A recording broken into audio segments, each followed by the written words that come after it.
I use Facebook myself for my private life, keeping in touch with some friends in France and around the globe. But I don't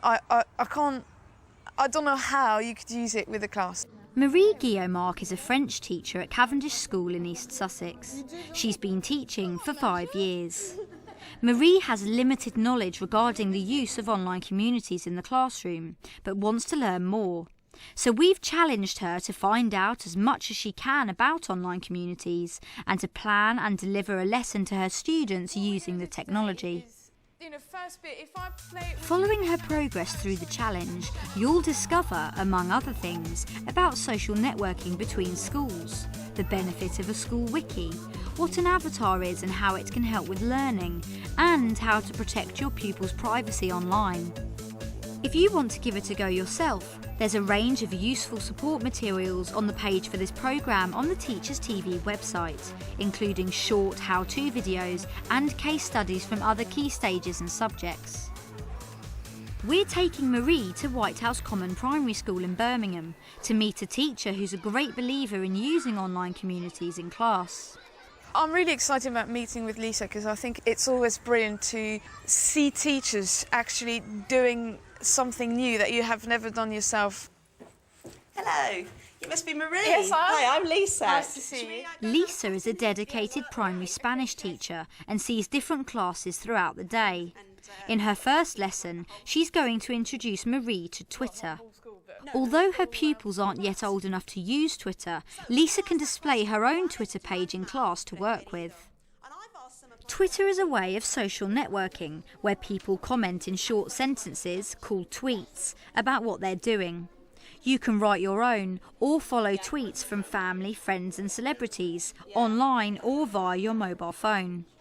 To get the lesson started, Lisa has put out a tweet asking her friends what their favourite animals are.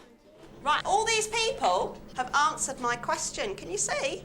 So we've got Krisha says, my favourite animal is an eagle. Kenny says, the dog. My favourite animals are chickens. This lady lives in Turkey and she's answered our question. Can you see what she's written? She says, mi animal preferido es un gato. Can anyone guess what they think that might mean? In the Year 3 lesson, we used Twitter as a way of kind of starting the lesson and drawing the kids into the topic. Yep. Taking it beyond what their favourite animals might be and perhaps bringing in the outside world into it. And it was really useful, I think, because some people tweeted in Spanish. So rather than teaching the children some words, I could just point to the board and say, what do you think that is? Lisa is now off to visit her Year 4 class, who are working on an e-languages project. It's an interesting example of making the most of online communities. The e-languages website is one place that encourages e-twinning, where projects are set up and responded to by an online community of schools around the world. Lisa has found a teacher in Argentina who has set up a project asking teachers and pupils what their school is like. In pairs, I'd like you to do me a PowerPoint slide or a Word document about your school.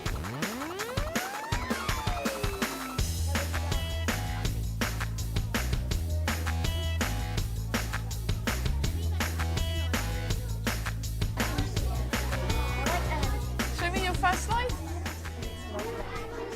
So what do you know about Argentina? Nothing. Nothing? Nothing? That's going to be good then. Do you know where it is? No? Apart from they're good at football. They're good at football, that's one thing. That's one thing. Well, you're going to find out then, won't you? It's going to be exciting.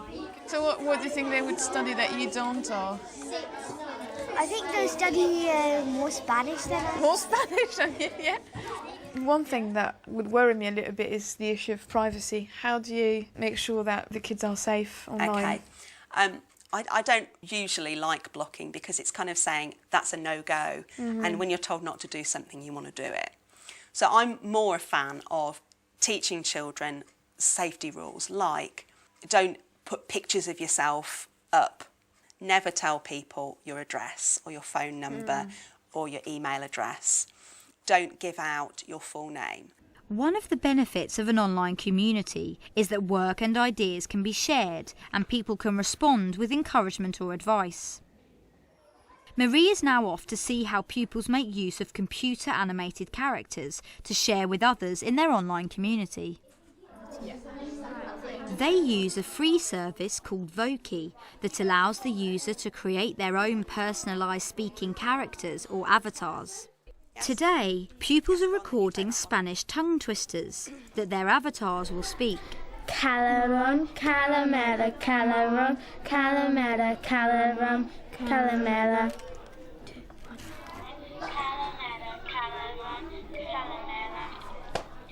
What would you say the students got out of Voki, learning-wise?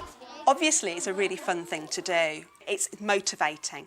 You have got a permanent record of what the children have done, which is more interesting for them to look back on and review. So it's like a peer assessment tool. Yeah. That's more interesting than listening to people's sound files and saying, OK, what was good about that? What could they do to improve it? If you've got actually a visual as well at the same time, that's really good. Secondly, the self-consciousness. It takes that away. It takes that away as well, because it's not them talking, it's the sheep or Britney Spears or whoever it is. Yeah.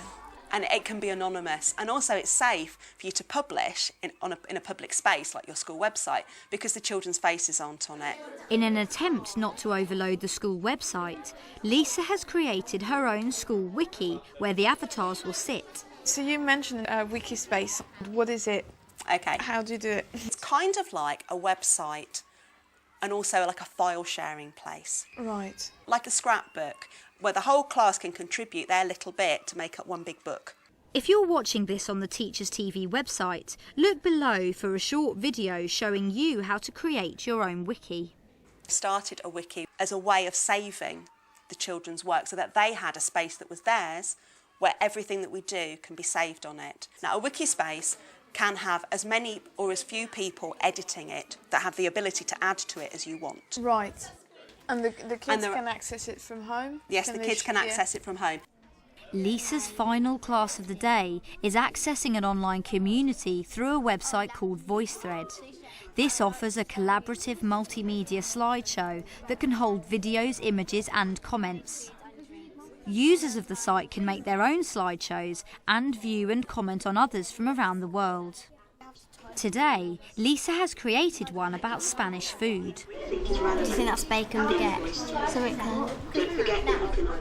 Comments can be typed, recorded, written or videoed, then added to the slideshow and made available for others to react to or respond.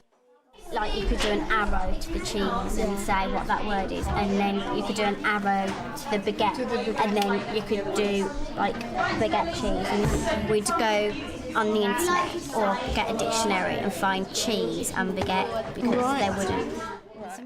So can Marie rise to the challenge of integrating online communities into her own teaching? Now's her chance to give it a go. It's been 3 weeks since I met Lisa. There were a few issues. Twitter is blocked on the school website, so I can't use this. I don't really have that much access to ICT rooms, so it was all fully booked. So that was a bit of an issue. Hopefully this will be better next year. Despite these difficulties, Marie has managed to negotiate access to an ICT room and has created a lesson where students will talk about their summer holidays. Marie is hoping the use of avatars will enhance the lesson and boost the students' confidence when speaking French. Have a look at the document on the R drive called Voki Instructions and let me know if you have any questions. Having written her own set of instructions for the pupils to follow, Marie is now free to concentrate on pronunciation with individual pupils before they make their recordings. Is it the QUE that annoys you? It sounds like a K. It sounds like a K. Is that pish? Yeah, that's it. Okay. If you're watching this on the Teachers TV website and would like to see Marie's lesson plan, take a look below. Je suis allé à Sweet and Sweet, je suis allé à... Je suis allé à la planche, nous sommes allés en ville, nous avons acheté un chocolat. Once the recordings have finished, the students create their characters, and these can be embedded into Marie's brand new school wiki. I think I remember setting the wiki space up literally the day after I went to Birmingham. because it was fresh in my mind and I could play with it before going to school and showing it to the kids. And I wanted to, because I wanted to introduce the Year 8s to the Vokies, I wanted them to see where their Vokie would go and how they can access it from home, so they knew why they were doing it. So these are 2 of the Vokies that they've done. Mardi, nous avons fait du camping. Aussi, je suis à la plage, puis je suis à la parc d'attractions. One of them is not perfect at French by any means, but I don't think he would have stood up in front of the class and actually delivered that speech. But the fact that it's a character doing it made it fine. And what do the students think of using the avatars in their French lesson? Really enjoy it. Normally we would just like read textbooks and like learn to test, which is good like for learning. But we thought it'd be good to just have a little chat.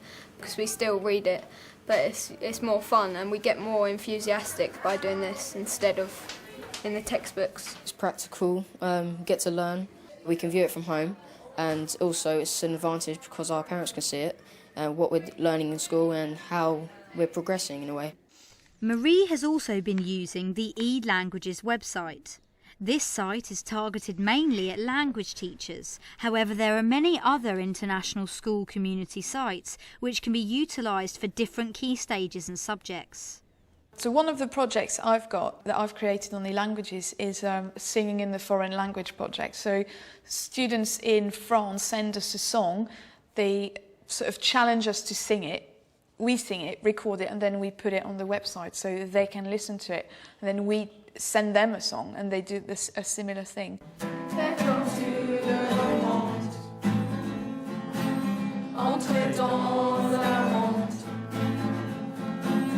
The song that we just recorded is being put on a website, and other people around the world who speak French can go on the website, look at it, and give us feedback. And then they can try and have a go at doing their own song. We were asking and checking how to pronounce words because some of them are quite difficult, but we get help, so it's all good. It makes a difference doing something that other people around the world will know we've done, because we know from that how well we have done. And because we're learning something new, it's quite an achievement for us because at least we can speak French kind of thing, so it's a good thing. So after Marie's jam-packed day, what are her thoughts about using online communities in class? I will definitely continue using online communities, and we're going to do more and more of this sort of projects. I think it's important to know that it doesn't have to be replacing everything that we do, but it could just enhance what we do already. I think we need to bear in mind that in today's world, the kids use internet, Facebook, social networking all the time, so they're used to it. It's nothing difficult for them. It brings, I think, the work we do in class alive if they can have people from around the world assessing their work, discussing what's happening. It just makes it real. If you're watching this on the Teachers TV website and are interested to see how teachers of different subjects and key stages use online communities in the classroom, then have a look at our short films below.